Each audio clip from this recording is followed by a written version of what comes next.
This story is titled, My Parents Called Me a Failure and Disowned Me for Leaving Law School. Later they lost everything and begged for money, so I bought their house and made them my tenants. Hey everyone! Before we jump into today's video, I need your help. We've noticed the channel is losing some traction, and subscribing is one of the best ways you can support us. It's quick, free, and it helps us keep bringing you awesome content. Your support means the world. Let's keep this channel growing together. Thanks so much. Now let's start the video. Hey guys! I'm not usually the one to share my personal drama, but I feel like this has been eating at me for too long, and maybe putting it out there will help.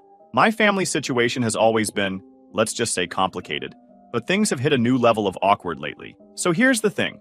I grew up being that kid. You know, the one with all the expectations piled on. My dad, 55 male, was this big-shot lawyer, owned his own firm, always wore those tailored suits that screamed, "I'm better than you." My mom, 50 female, was right there by his side, the queen of charity galas, dinner parties, and whatever else rich people do to stay in the spotlight. Together, they had this whole vibe of perfect family, and they made sure me and my brother James, now 28 male, were part of that picture. But it didn't work out for me. Dad had my life planned out before I even knew what I wanted. I was their smart kid, so obviously I had to be a lawyer too. He'd say stuff like, "You'll take over the firm one day. Think of the legacy." Legacy? I was 12. Meanwhile, Mom would talk about how proud she'd be when I followed in Dad's footsteps. She'd say, "Your father has worked so hard to build this. It's only right that you continue the tradition." But there was one small issue. I hated everything about law. I mean, the idea of sitting in a courtroom or reading legal contracts sounded like torture. What I did love, though, was coffee. Sounds random, I know. Back then, being a barista was not a common thing yet. Most of the time during holidays, I was in the kitchen with my little French press, trying to make the perfect cup. My parents didn't care. They thought it was just some dumb hobby. The only person who got me was Aunt Lisa, 62 female, my dad's older sister. Lisa was nothing like my parents. She was chill, worked as a librarian, and always seemed to have time to listen. She'd say stuff like, "The world needs people who love what they do. Don't let anyone tell you what your passion should be." She was my safe space, the one person I could talk to without feeling judged. High school is when the cracks really started to show. I started talking about my dream of opening a coffee shop, and my parents lost it. I remember one dinner where I casually brought it up, saying something like, "I think it'd be cool to own a cafe someday." Dad put down his fork, stared at me, and said, "No son of mine is going to waste his life making coffee." Mom didn't even look up from her plate, just muttered, "Don't embarrass yourself." It wasn't just the big blow-ups either. It was the small digs, the constant pressure. "Focus on what matters," they'd say. Or, "Stop wasting time with these silly distractions." James, my brother, was their golden boy. He was already on track for law school, doing all the things they wanted me to do. They'd say, "Why can't you be more like James?" That hurt more than I'll admit. Aunt Lisa was my only cheerleader. I'd vent to her, and she'd remind me that I didn't have to live my life for other people. She told me, "If coffee makes you happy, go for it. You can't spend your life chasing their approval." By the time I got to college, I was completely under their thumb. They pushed me into pre-law, and I went along with it because honestly, I was scared. Scared of disappointing them, of losing their approval. Things were way worse than just feeling stuck. I didn't even recognize myself anymore. My life was all about reading case briefs, highlighting textbooks, and pretending I cared about torts or whatever else they were throwing at us. Meanwhile, the panic attacks got worse. I couldn't sleep most nights, and when I did, I'd wake up in cold sweats thinking about deadlines or exams. There was this one day in particular. I still remember it so clearly. It was the middle of my last year, and I was sitting in this cafe near campus, trying to cram for finals. I wasn't even looking at my notes. I was just staring at the baristas behind the counter. They were moving around like it was some kind of choreographed dance, pulling espresso shots, steaming milk, chatting with customers. They looked happy, like they actually liked what they were doing. A middle-aged man, Mike, 35 male, who appeared to be the owner, noticed me zoning out and came over.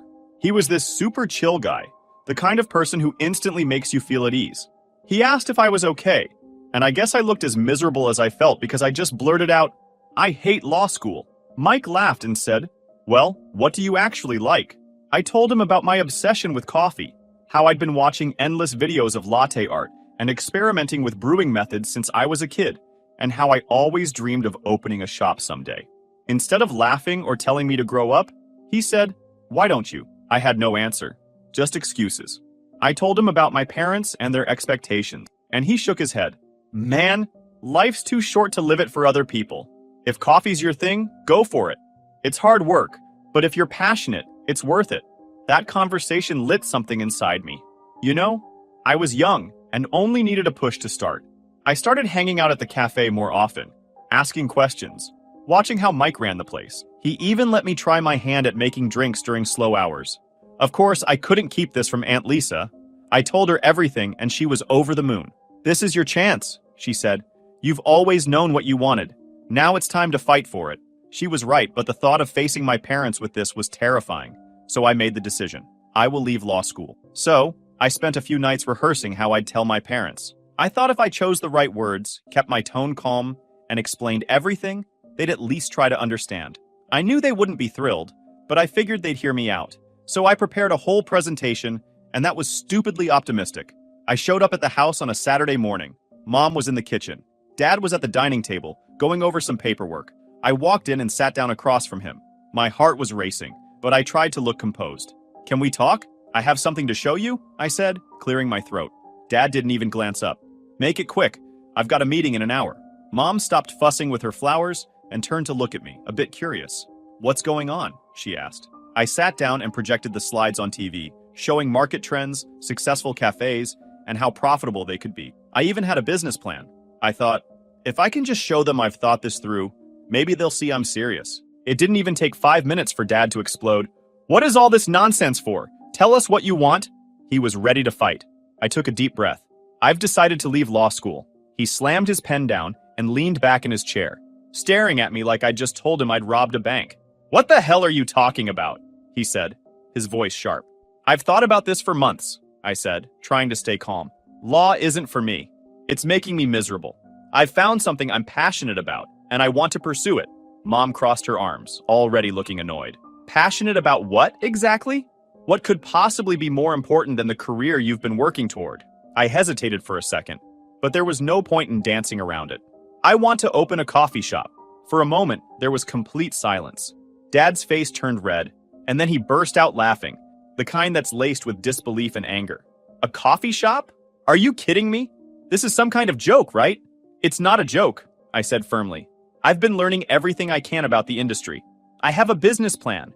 And he cut me off. "A business plan? Are you out of your mind? Do you have any idea how much we've invested in your education? And now you want to throw it all away to become a glorified barista?" "Dad, it's not about the money," I tried to explain. "I'm miserable in law school. I've been miserable for years. This is the first time I felt like I know what I want to do with my life." "You don't know what you're talking about," he snapped.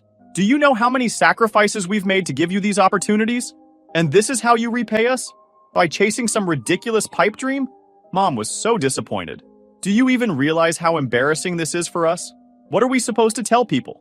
That our son gave up a prestigious career to make lattes?" I felt my frustration bubbling over, and I couldn't stay silent anymore. I had to defend what I truly wanted, and they can't stop me. "This isn't about you," I said, louder than I intended.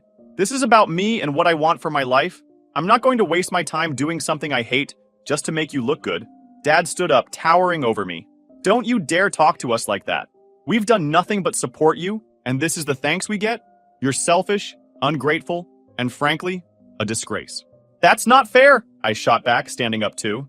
"I never asked for this. You decided what my life should look like without even asking what I wanted. I'm not going to fulfill your dreams, and I'm done living for your approval." Mom put her hands on her hips, shaking her head. "You're being ridiculous. Do you even have any idea how hard it is to run a business? You'll fail. And then what? Are we supposed to pick up the pieces when you come crawling back?" "I don't need you to pick up anything," I yelled, my voice cracking. "I've been doing this on my own for months now. Learning, working, saving up. I can handle it." Dad's voice dropped, cold and sharp.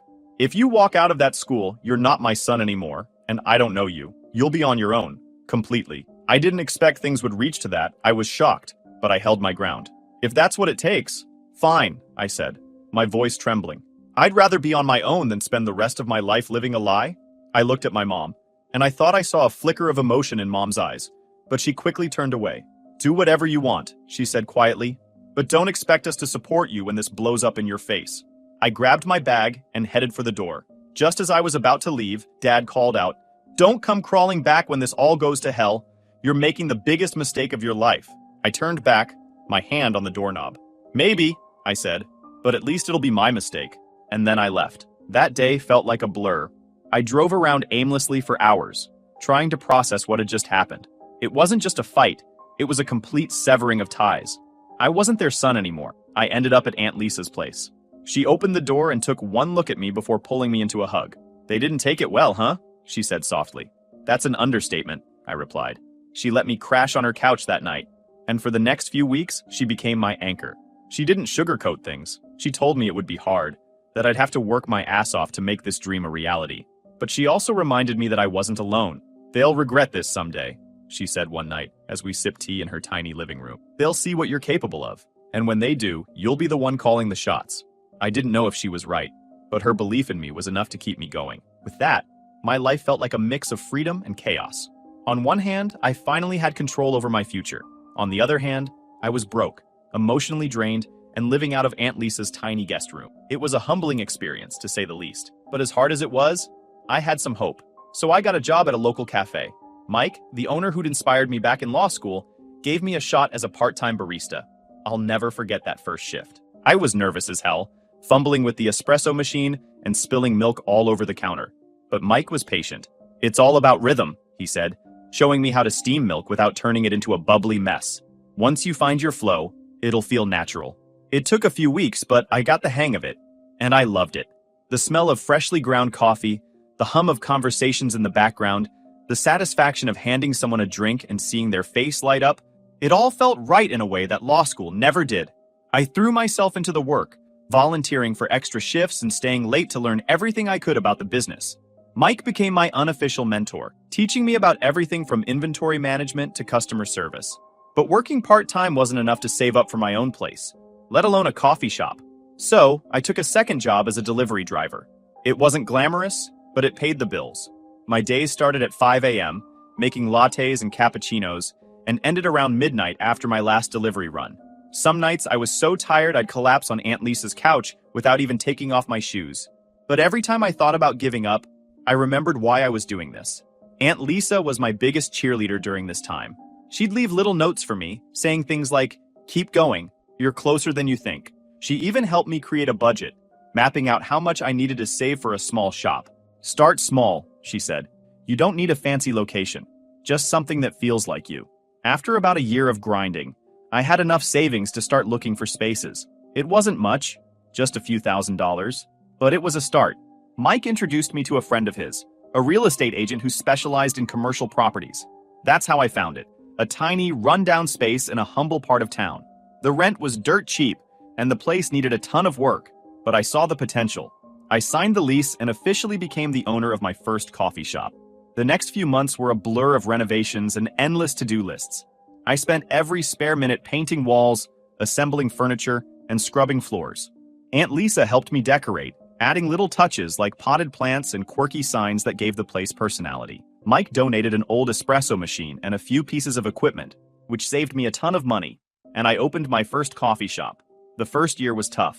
There were days when I barely broke even, and I had to get creative to keep the business afloat. I started hosting community events. Slowly but surely, word started to spread. Regulars began showing up, and I got to know their orders, their stories, their quirks. It wasn't just a coffee shop anymore, it was a community. By the second year, things were picking up. I was finally able to hire a small team, and for the first time in years, I wasn't working 16-hour days. I even started thinking about expanding. A second location felt like a pipe dream at first, but when a space opened up in a nearby neighborhood, I jumped on it. This time, I had more experience and resources, so the process was a little smoother. Within a few months, I had a second shop up and running. Now, 4 years later, I own 5 locations. Each one has its own vibe, but they all share the same heart. Good coffee, good people, and a welcoming atmosphere. I've got an amazing team who feels more like family than employees, and a loyal group of customers who've been with me since the beginning. Some days, I walk into one of my shops and can't believe how far I've come.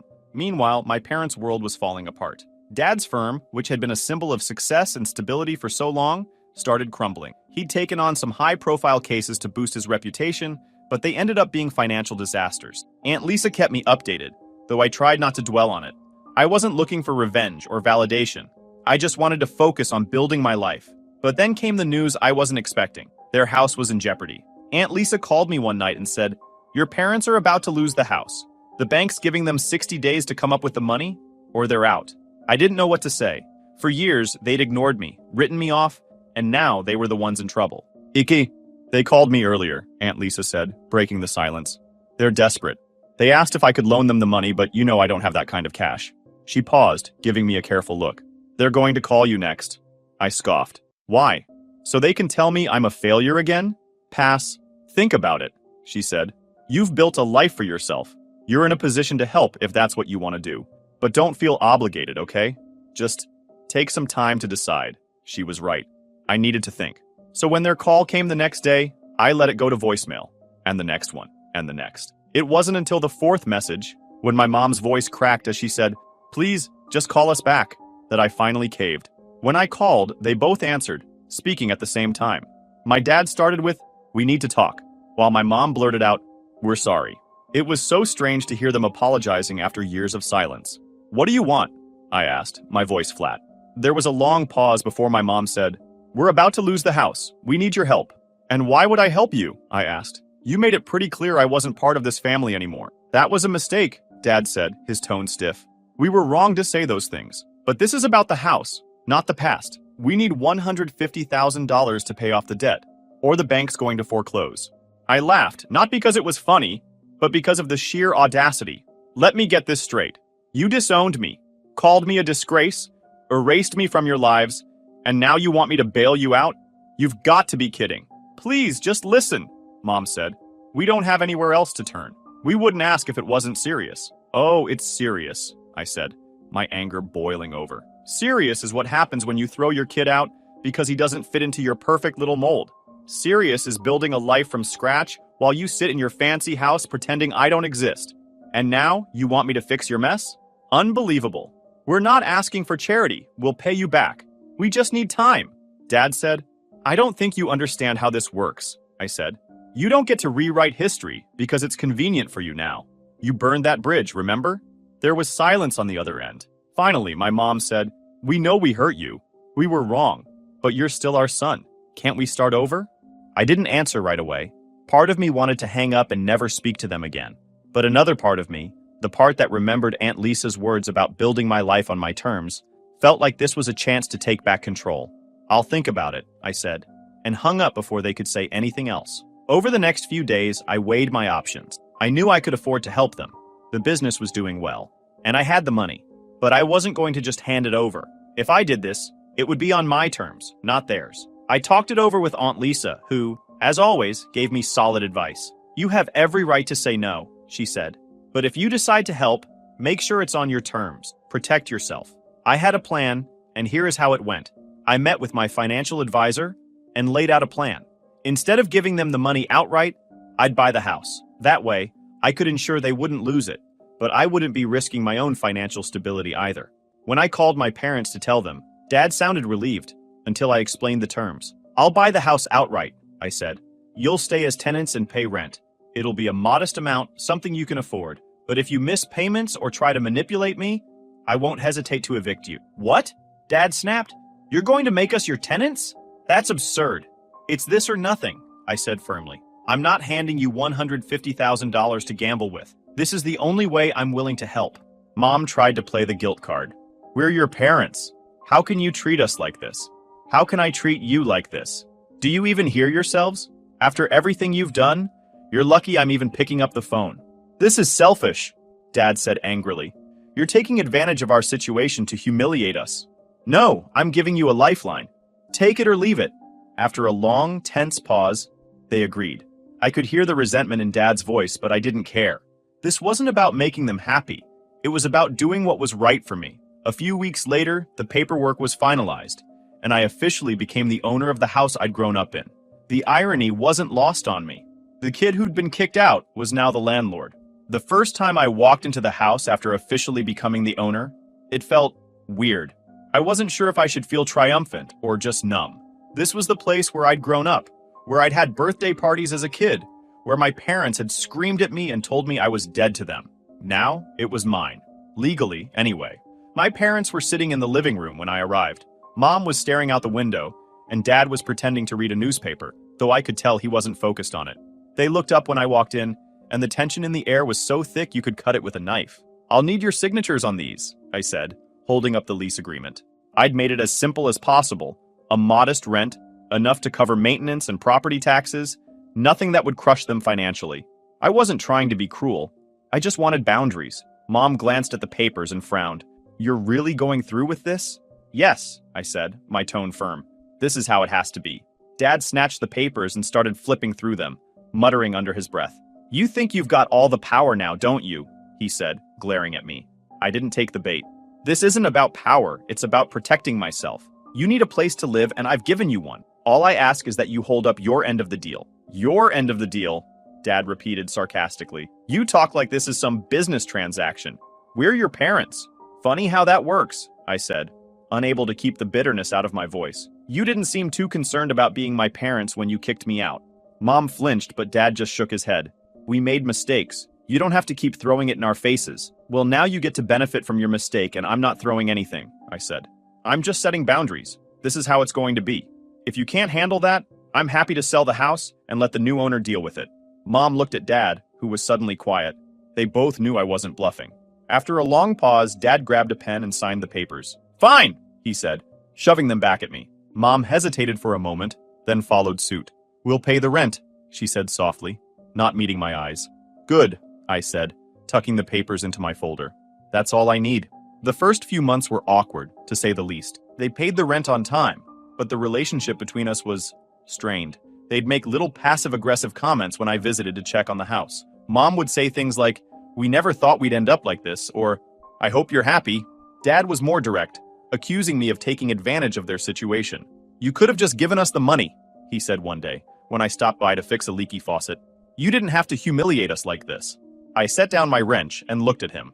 "I didn't do this to humiliate you. I did it to protect myself. You don't get to rewrite history just because you're uncomfortable with how things turned out." He didn't say anything after that, but I could tell he was stewing. Meanwhile, Aunt Lisa was my saving grace. She kept reminding me that I'd made the right choice. "They might never admit it," she said, "but you did more for them than they ever did for you. Don't let their guilt trips get to you." She wasn't wrong.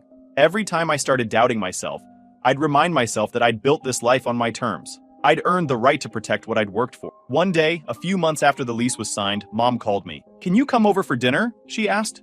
I hesitated. "Why?" "We need to talk," she said. Against my better judgment, I agreed. When I arrived, dinner was already on the table. We sat down, exchanged a few awkward pleasantries, and then Mom cut to the point. "We need to talk about the rent," she said.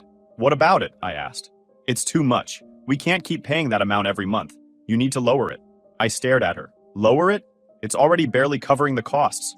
You're paying less than what the property taxes alone are." She leaned forward. "We're your parents. We shouldn't have to pay rent at all. It's wrong, and you know it. You could help us more." "You're serious?" I said. "I bought the house so you wouldn't lose it. I didn't have to do that. I could have let the bank take it, but I didn't.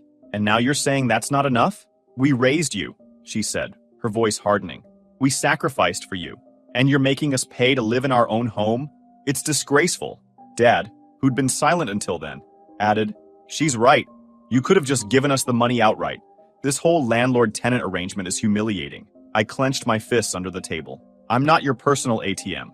I gave you a roof over your heads when no one else would. You don't get to guilt me into more. This is the deal. Take it or leave it." "You're being unreasonable," Mom said. "We're asking for basic decency, not a handout." "No," I said, standing up. "You're demanding more than I've already given, and I'm not going to do it. If you don't like the terms, you're free to move out." They didn't say anything as I left. I didn't wait for them to start.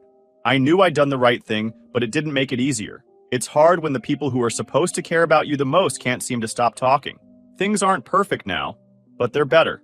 They still pay rent, and I still maintain the house. But the conversations are less tense, and the resentment has started to fade. I don't care if they like it or not. They didn't pay that attention to me back in the day. For now, though, I'm just focusing on the life I've built. A life I'm proud of, one that's completely mine. And that's more than enough. Thanks for reading, you guys. Honestly, just putting this out there feels like a weight off my chest. Let me know what you think. I'm curious if you'd handle it the same way, or if I'm completely off base here.